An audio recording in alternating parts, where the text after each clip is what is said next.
Welcome to the Wife Stories YouTube channel. New video every day, and don't forget to subscribe. Here we go. I followed her. My heart hammered so hard I could almost hear my pulse in my ears.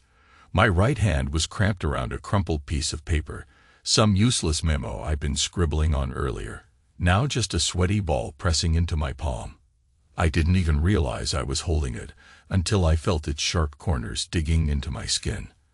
I loosened my fingers for a second, but then I tightened my grip again when I heard the sound of her steps, quick and light against the pavement. I stood by the street lamp, half concealed by the dull yellow glow, wishing I could melt into the darkness. The night air had a bitter taste. Wind cut through my jacket, but I barely felt the cold. My chest burned with tension. Each breath was a war. There was a sickness in my gut, a violent trembling that told me I shouldn't be here. And yet I was. She paused at the entrance to that building downtown, a modern construction of steel and glass, faintly reflecting the city's neon. She glanced around, tucking her hair behind her ear, and for a moment I saw hesitation in the way her hand lingered by her cheek. Then, with the smallest sigh, she pulled the door open and slipped inside. If I hadn't been so on edge, I would have admired her grace. 56 and still moving like a dancer. But my heart was too twisted with suspicion to feel anything but dull pain. I let the crumpled paper slide into my pocket and followed. My footsteps felt disproportionately loud in the nearly empty lobby. The security guard at the desk had his eyes on a small TV perched by his elbow. Some late-night talk show. He didn't even lift his head as I walked through. I moved quickly, trying to guess which hallway she'd taken. An elevator dinged. I rushed to see if she was inside, but the doors closed before I could confirm. Through the thin crack, I thought I saw the silhouette of her coat. The next 30 seconds were a frantic scramble up the stairs. My lungs burned. At my age, sprinting up flights of concrete steps in the middle of the night is not something you do without consequence. By the time I reached the third floor, my knees screamed, and my heart was pounding like a hammer against my rib cage. There was a dull throb in my lower back, a pain that seemed to radiate into my hips. I pressed my hand to the wall, took a moment to steady myself, but I couldn't let my body's protest stop me. Not tonight. A corridor stretched out before me. Rows of doors, each identical. The fluorescent lighting gave the place a cheap, ghostly glare. I listened, but all I heard was the low hum of electricity and the faint hum of ventilation. Which door? My mind raced. She had a key. Or maybe she was meeting someone with a key. My gut twisted again. I cursed under my breath. A sudden click echoed down the hall. A door unlocking. Quiet at first, but in that suffocating silence, it was a gunshot. My body tensed. I pressed my back to the wall and crept forward. Halfway down, a door was open just a few inches. I saw her silhouette slip inside. My wife. My Linda. The door eased shut. For a breath, I stood there, my entire being alive with panic and dread. I had to see. I had to know. A wave of nausea hit me as I inched closer. The mild ache in my back turned to a fierce pang every time I flexed or twisted my torso, but I forced my body forward. My breathing was shallow. When I reached the door, I noticed it wasn't fully latched. The lock must have clicked behind her, but the door had a small gap, letting me glimpse a sliver of the interior. Warm lamplight spilled onto my shoes. I held my breath and peered in. He was there. A tall man, looked maybe in his mid-40s, standing by the coffee table, wearing a dark jacket. He tossed it onto the back of a chair. I watched her press a hand against his chest, her mouth forming words I couldn't hear. Then she slid her arms around his waist. I wanted to look away, but my eyes wouldn't obey. My ribs tightened, and I could feel the weight of each second pressing down on me. She leaned her head on his shoulder. His hands reached around and gripped her like he owned her. My Linda. My wife of so many years. God, I whispered, barely breathing the word. My throat felt raw. Then they started to kiss. The moment it happened, my stomach lurched. Their lips moved together, not with nervousness, but with the kind of familiarity that suggests this wasn't the first time. His hand slid up her sides, traveling under the fabric of her blouse. She responded with a soft, shuddering sigh that reached my ears through that crack in the door. I stood there, knees threatening to buckle. My face flushed hot, but my fingers went ice cold. All the while, that piece of paper in my pocket felt like it weighed 1,000 pounds. He murmured something in a low tone. I couldn't make out the words, but I saw how she tilted her head back, offering her throat to his mouth. My entire vision darkened for a second.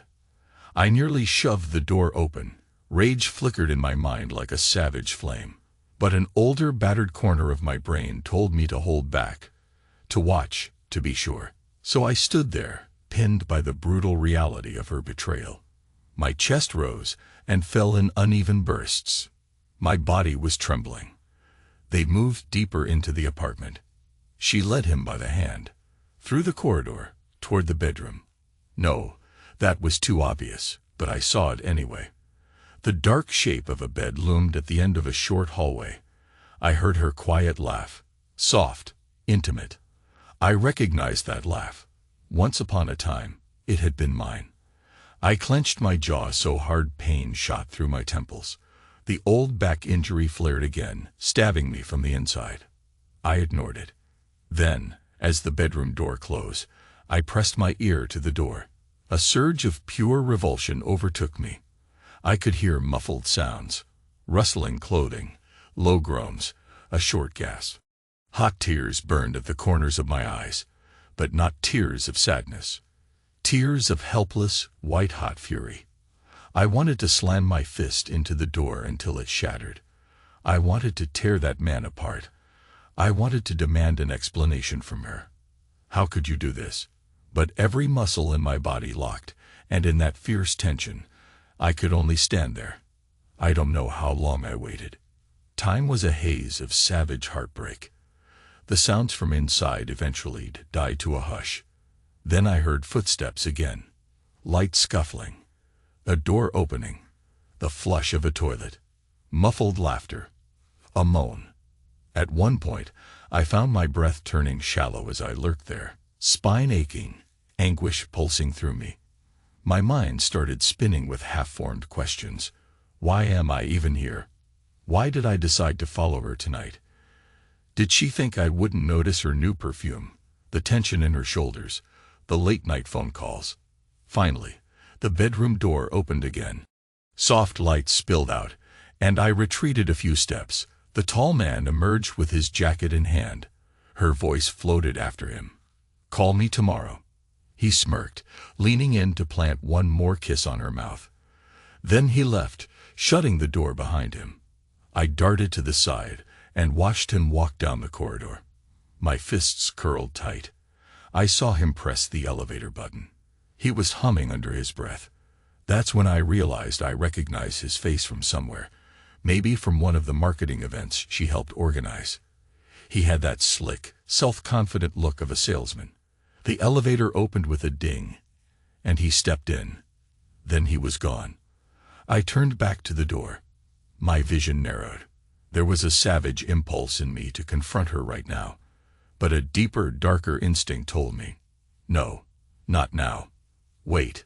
Let her think she's safe. Let her think you're asleep at home, clueless. The paper in my pocket was crushed so thoroughly it might as well be dust. I felt the edges biting into my skin.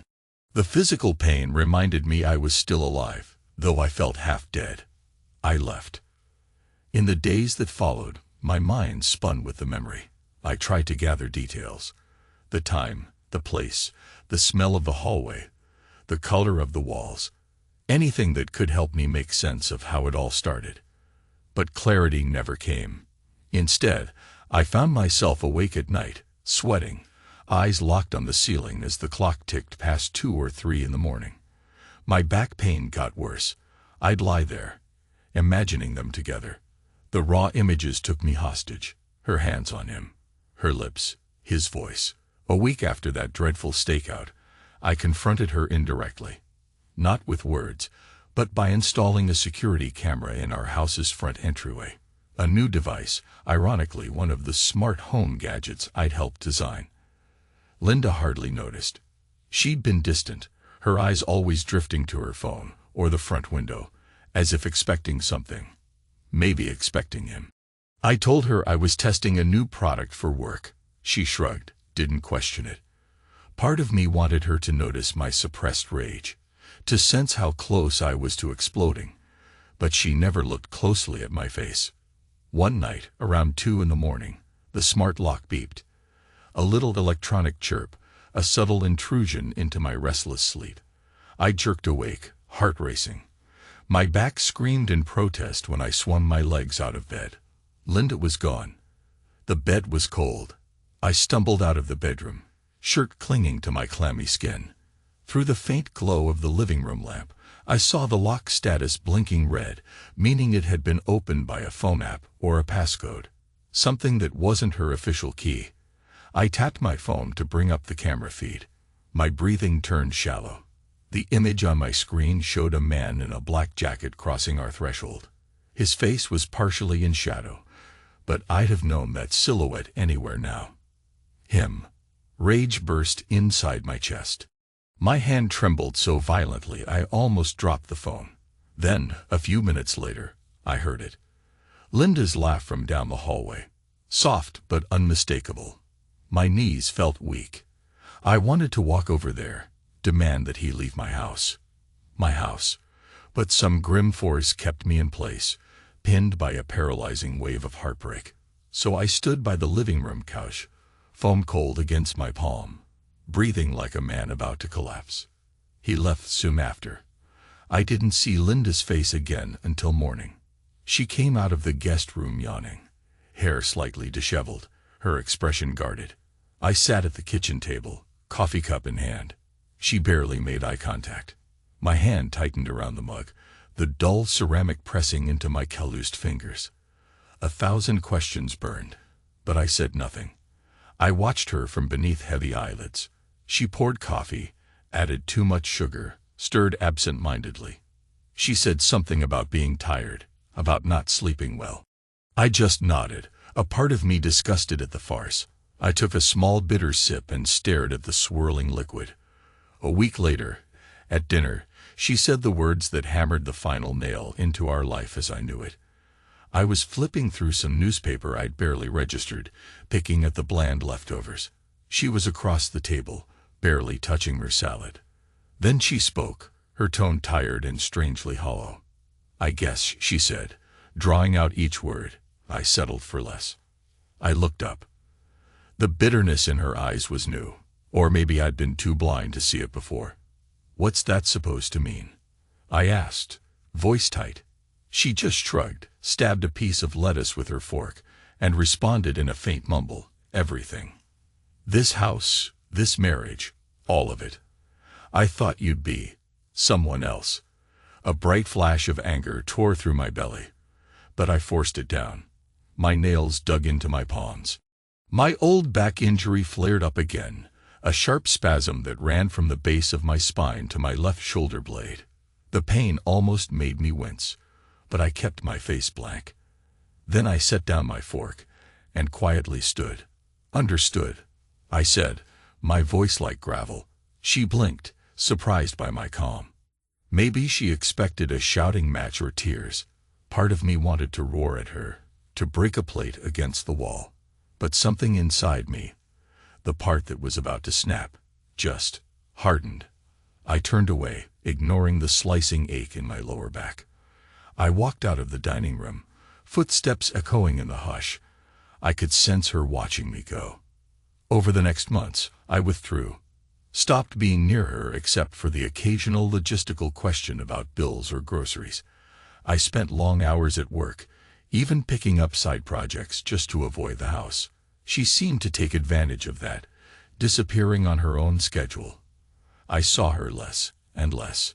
Sometimes, in the middle of the night, I'd think I heard her come home, or maybe leave, but I no longer rose to check.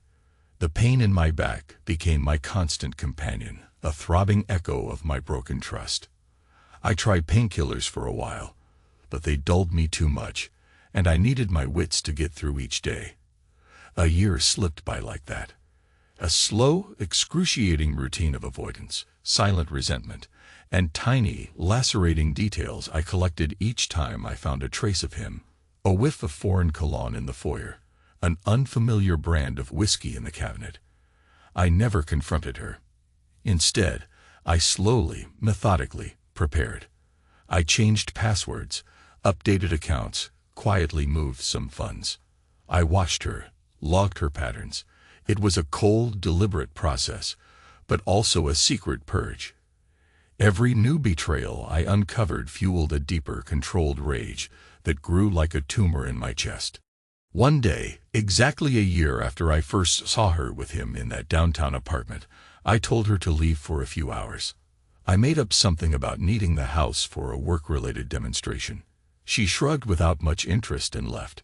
Then I systematically gathered her possessions, clothes, shoes, random knickknacks she'd picked up on our trips, photo albums from summer vacations, though I didn't dare linger on the images. They all went into boxes I labeled with thick black marker.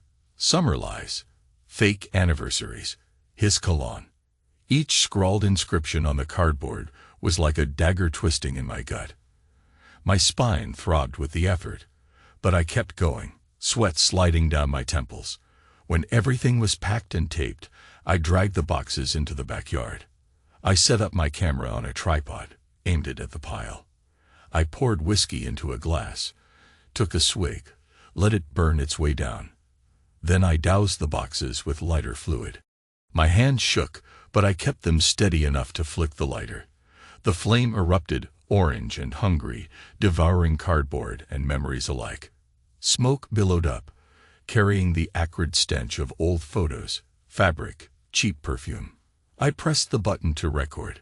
In the background of the camera footage, I played a slow version of our wedding waltz. The music was haunting, drawn out like a requiem. I watched the fire reflect in the lens, sparks dancing into the night sky. There was no hysterical screaming, no wild outburst, just my quiet, seething acceptance. The betrayal was real, carved into my bones now. This was me letting it burn, letting the old illusions turn to ash. Halfway through the burn, she showed up. I saw her figure appear at the back gate. She stood there, eyes wide. At first, I thought she might lunge forward to save her things. But she only cried, tears carving a path down her cheeks, glimmering in the light of the flames. The camera was rolling. The waltz played on. I stared at her through the ribbons of smoke, my face calm, numb. She took a trembling step. "What are you doing?" Her voice came out ragged, thick with disbelief. When I didn't answer, she tried again, louder. "For God's sake, say something." I swallowed the lump in my throat. The flames roared, devouring all the tokens of our past. My back flared with pain as if to remind me. This is what she's cost you. The camera's red recording light blinked. "You're not even yelling," she said then, tears streaming. "Why won't you yell? Why won't you at least call me names? Something. Anything." I brushed ash from my sleeve. My voice was quiet, unshakable. "I'm already not inside," I told her. "There's nothing left to break." She covered her mouth, trembling. Her sob was muffled, a raw sound. I let it wash over me like a wave that couldn't move me anymore. We stood there for a few heartbeats, the only sounds the crackling of the fire and the sad waltz drifting from the phone speaker by the camera. She reached out as if she wanted to touch me, to beg for some explanation or forgiveness. But I stepped back, ignoring the flare in my spine. I kept my eyes on her face, not softening. She backed away slowly, realization dawning that I was beyond any reconciliation. She turned and flowed into the house, leaving the door wide open. I uploaded the footage to YouTube, set it as unlisted at first. But then, in a move that must have been driven by pure, relentless pain, I switched it to public. The twisted part of me wanted the world to see it, to witness what had become of me. I added only a single phrase in the description. When truth ignites. I sat there, staring at the screen, feeling the tension in my lower back intensify until it felt like a vise around my spine. But I didn't take any painkillers. I wanted to feel every stab. It was better than numbness. I was wide awake, raw, and alive. By morning, a few random strangers had left comments, some sympathetic, some mocking, some just baffled. I didn't respond. The finality of it all gave me a grim sense of closure. She hovered in the doorway of my study, eyes puffy, hair disheveled from her fitful sleep. "Why are you doing this?" she asked. I looked at her, really looked at her for the first time in months. The guilt etched across her face was overshadowed by regret, fear, confusion. But I had no words of comfort. Because I said at last, the truth hurts. But lies hurt worse. She seemed on the verge of speaking, but no sound came. Then she turned and left. I watched her go, and I felt nothing but a dull, throbbing ache in my back. It was like all the sorrow I should have felt pooled there, locked in my muscles. But emotionally, I was as cold and hollow as an abandoned room. She moved out, or maybe I told her to leave. The sequence of events is murky in my mind, lost in the blur of packing and phone calls. We had a terse conversation about dividing assets. I gave her a number. She refused, threatened a lawyer, but eventually relented. Neither of us had the energy for a drawn-out legal war. She found an apartment somewhere downtown. I saw her come back a few times for forgotten boxes, shoes, an old lamp, something worthless but personal. We avoided each other for the most part. Sometimes I'd sense her presence behind me, turning corners, stepping out of a room just as I stepped in. The tension in the house was suffocating. By that time, my physical pain was almost constant. My back, my neck, even my shoulders. Anger had a way of grinding down the body. I tried therapy for a few sessions, but I walked out each time, feeling more misunderstood than ever. Instead, I pushed myself harder at the job. Long hours, major projects, anything to keep my mind busy. It was a coping mechanism. My so-called friends commented that I looked exhausted, that I'd lost weight. But none of them really asked. They didn't want to handle my darkness. Occasionally, I recalled that first night I followed her. The short, sharp stabs of heartbreak. The bitterness that melted into a cold, methodical fury. In nightmares, I'd see glimpses of them in that apartment. My chest would tighten, and I'd wake up sweaty, fists clenched. But each time, the memory had less power over me. I heard from mutual acquaintances that she was still seeing him. "He's got some fancy job, big personality," they'd say. We saw them having dinner. I'd nod, let the information pass through me. I'd learned not to let the knowledge sting. It was just more proof that the Linda I loved was gone. She'd chosen a slick, cocky salesman who gave her something I apparently couldn't. Maybe the thrill of newness. Maybe some sweet flattery. Who knows? It didn't matter now. 10 months slipped into a year, and the official divorce paperwork was done. I went through the motions of signing, letting the lawyers handle the details. She tried to call me a few times. I answered once. "Hello." My voice was gruff. Silence on the line. Then her shaky exhale. I just wanted to see if you're all right." I closed my eyes. My lower back throbbed in response. "I'm fine," I said. "Michael, please," she started, but I cut her off, calm and final. "Don't ask me for anything more. You made your choice." Her breath caught. "You have no idea how sorry I am." My jaws clenched at the wave of anger surging up my throat. "I know exactly how sorry you are," I said. "Doesn't change anything."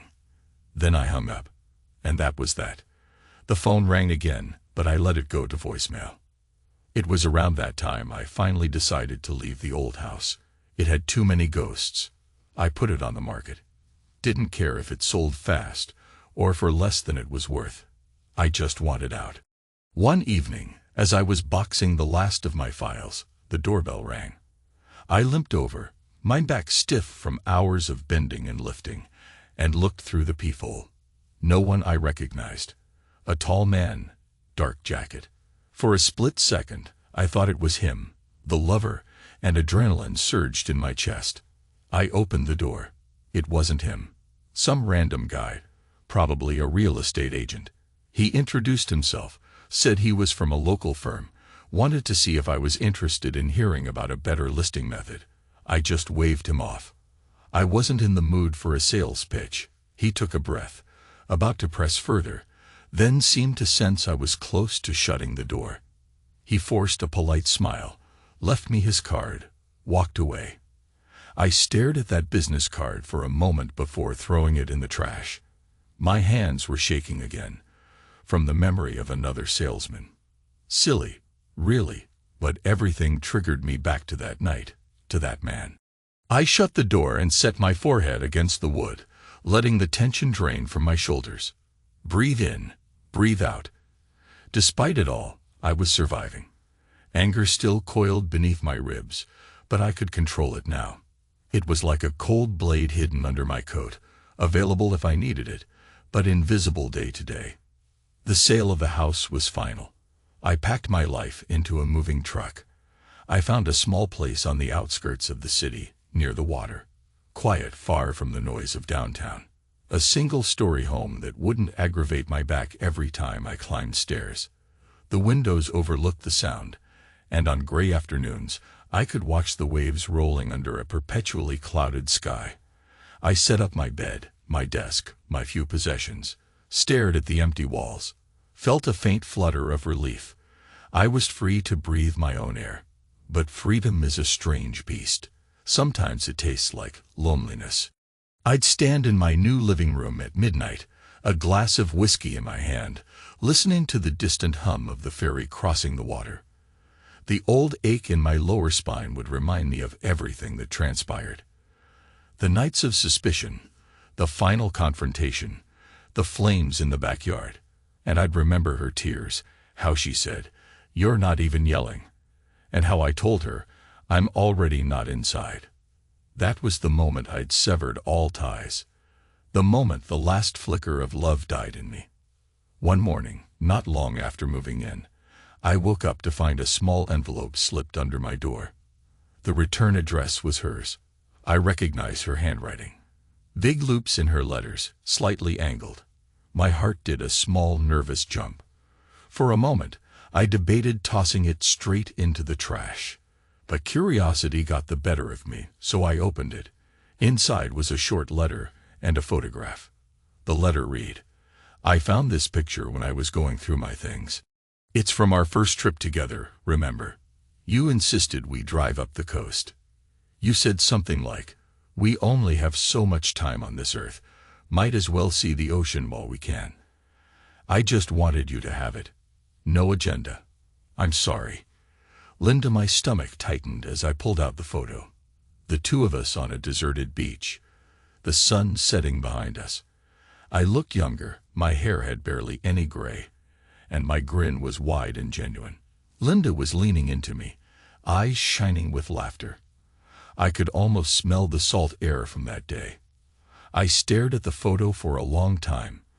Then, with a trembling exhale, I set it face down on the kitchen counter. I didn't rip it, didn't burn it. Something told me I didn't need to do that anymore. The vengeance, the rage, those had already run their course. Instead, I pressed my fingertips to my lower back, feeling the dull throb that never quite left. A physical reminder, maybe, of how betrayal scars a man.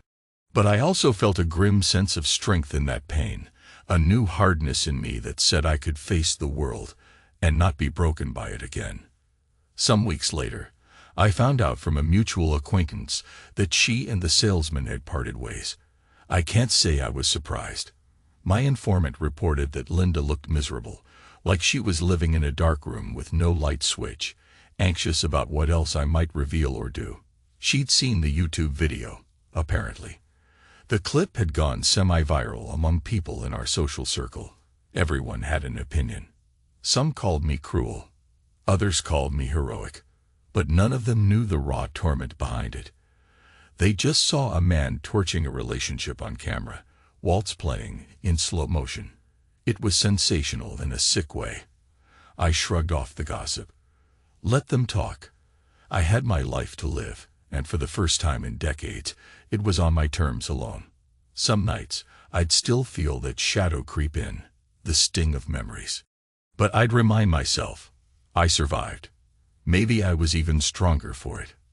One early morning, as the sun glimmered weakly on the water, I stepped out onto my small porch. A stiff breeze rustled the fir trees. I inhaled, let the cool air fill my lungs. My back twinged, a subtle reminder I should do my stretching routine. With a dry chuckle, I set my hands on my hips and scanned the horizon. For so long, I'd been consumed by betrayal, the threat of heartbreak, the ache of shattered illusions. But in that moment, a sense of calm settled over me.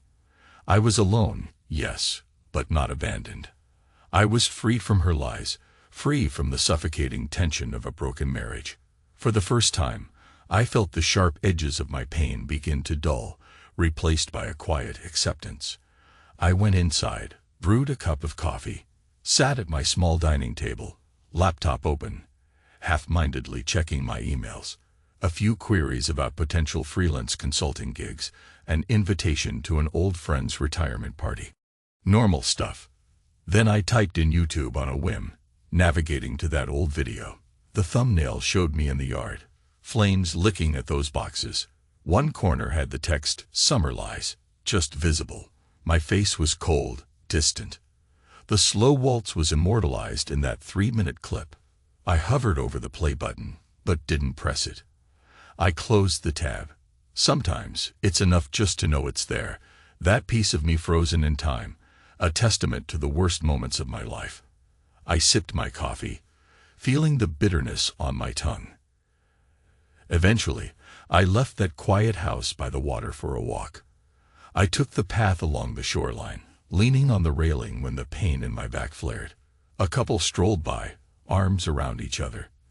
They had streaks of gray hair, looked around my age, maybe older. They smiled politely as they passed. I managed a small nod. As I watched them fade into the distance, I wondered if they ever felt that invisible wedge of betrayal creeping between them, or if they'd found a way to stay truly honest. The thought stung, but only slightly. I carried on, letting the rhythmic wash of waves accompany my steps. The wind whipped at my collar, made my eyes water. The ache in my body was constant, but somehow it fueled me instead of holding me back. Each step was a reminder that I was still here. My gaze drifted across the gray water, the gulls circling overhead. Life goes on, they seem to say, no matter what's been broken, no matter what's been lost. And so I moved forward, step by step, the taste of salt on my lips, the memory of burning boxes and a slow waltz behind my eyes, a tremor in my lower spine, a memory of betrayal, and the fragile sense of peace in my chest. I was alone in that moment, but I was alive. Battered, scared, but breathing on my own terms, free of her lie. I had a meeting later that day with a prospective client for my new independent security consulting. The drive to the city took me past too many old landmarks. Restaurants we used to frequent, stores where we browse on weekends. At a red light, I caught my reflection in the rearview mirror, new lines etched across my forehead, more gray peppering my hair. There was a hardness around my mouth, a tension that made me look older than I remembered. But also something else. Resolve, maybe. A steadiness in my eyes. I parked, walked into the glossy lobby of a downtown office building. A receptionist escorted me to a small conference room. I set my briefcase down, tried to ignore the dull throb in my back from the drive. The client was a middle-aged woman who introduced herself as Ms. Harris. She looked professional, half-smiled as she offered me a seat. She explained her company's needs for advanced security integration. Locks, cameras, the works. I nodded, my mind flicking to my own living nightmare of a year ago. The beep of the smart lock at 2 a.m., the footage on my phone revealing a truth I never wanted to see. Part of me marveled at the irony. I, the man undone by a security system, was now forging a new life building them for others. But I pushed the thought aside and listened carefully. She wanted a discreet system that would protect her assets without inconveniencing her staff. I gave professional answers, walked her through the possibilities, explained the likely costs. Her gaze was intense. "I heard you used to work with a major corporation," she said. "Why go independent?" I shrugged, maintaining composure. "Sometimes you need a change of scenery," I said, "and a chance to do things on your own terms." She studied me for a moment. Then, with a nod, she said, "Fair enough." Business resumed. By the end of our conversation, she shook my hand and said she'd be in touch. As I left the building, I felt a subtle relief. A job, possibly. Something to occupy my mind, keep me moving forward.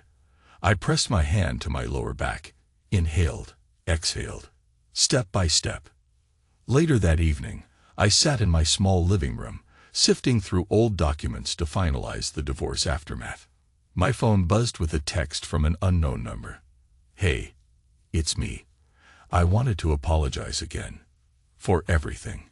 I stared at it, my pulse not even quickening. I realized with a certain hollow calm that I felt no strong emotion.